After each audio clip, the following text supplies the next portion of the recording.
dip my body in glitter. Platform sneakers, all the boys want a picture. Foreign cars, I make rich look richer. Save your breath, baby, I'm not going home with ya. Hi, my name is Emily Wurramara, and I'm a Wurramara woman from Groote Island and Bickerton Island in the Gulf of Carpentaria. I am a singer, songwriter, producer, composer, and soon-to-be author, and I now live on Lutruwita, Tawana, aka Tasmania. My name's Dixie Crawford. I'm a Barkindji woman from Broken Hill in Wurramara in far western New South Wales, and I live and work on Manawa country. I am a business owner, an Aboriginal engagement consultant, and I get to work with organisations on reconciliation action plans.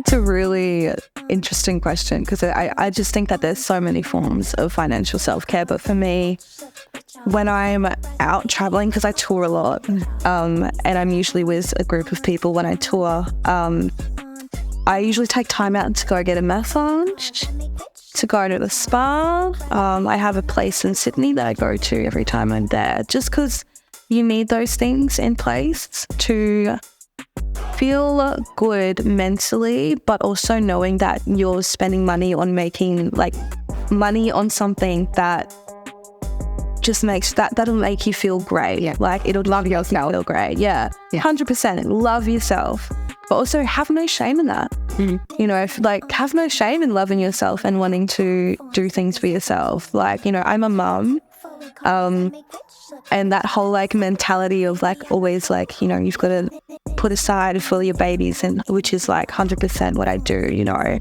Everything I do is for my daughter, and so that to me is that financial self-care is also showing her that this is really important.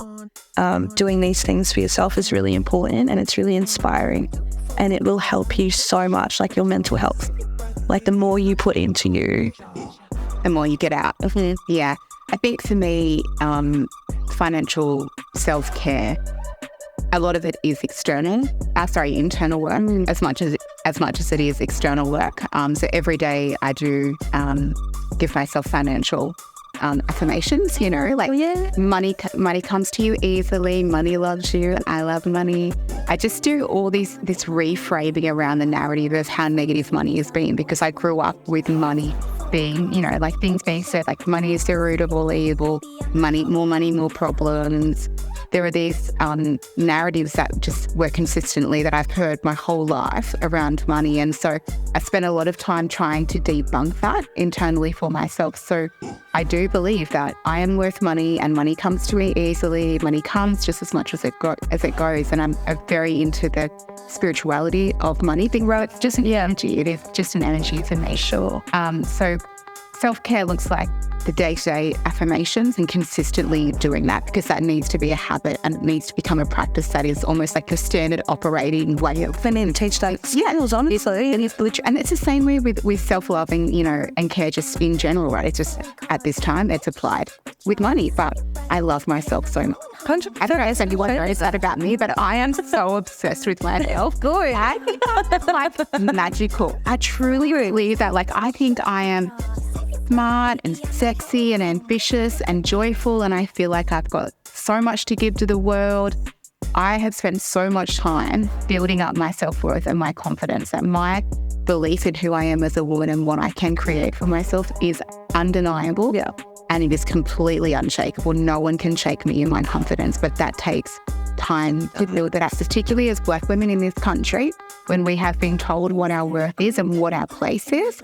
I'm dismantling that one affirmation at a time. 100%. And I think that that's something like that internal self-care, making sure that you're good in here and deeper, to feel good and receive all of that, all the love, just a vessel for it, channeling all of that. Yeah. So beautiful. I've done so much work on that, and I can tell you I'm a completely different woman for it. But the internal work that I've done makes me feel externally so powerful and so present in the world. I mean, like you, I go get a massage. I get a massage every week for 2 hours, and that's an investment for me. That's not an expense, because for me, that's therapy. That's just me getting my body massaged and nurtured and cared and loved for in the way that it feels right for me. And I get my lashes done, and I get my nails done, and all those little external things they matter to me and they're non-negotiable actually. Like I budget for those things. Yeah. It's just so important to me. It's not like some people say, yes, that's a luxury, and I do agree with that, but also that's a habit for me. That's just standard for me, what I do. I get my nails done every 2 weeks. I get a massage every week. I get my hair blow dried. And you know what? You've worked hard to get there. Yeah. You know, like obviously, like, you know, you've had to build that over time and figure out what you want and what you can include in that whole like self-care, financial wellness journey. But it also, like you said, it takes time. It takes so much time and so much like strength to be like, actually, no, I deserve this. Yeah. And I need this. Yeah. And do you know what? And when you talk about doing the work and getting there, you don't have to justify what you spend your time and your money on at all, because you're not paying for your money, baby. But we have to normalize this in our community, for surely for our women, because there is shame, there is guilt around where you spend your money, what you should be doing, what you shouldn't be doing. Do those people pay your bills?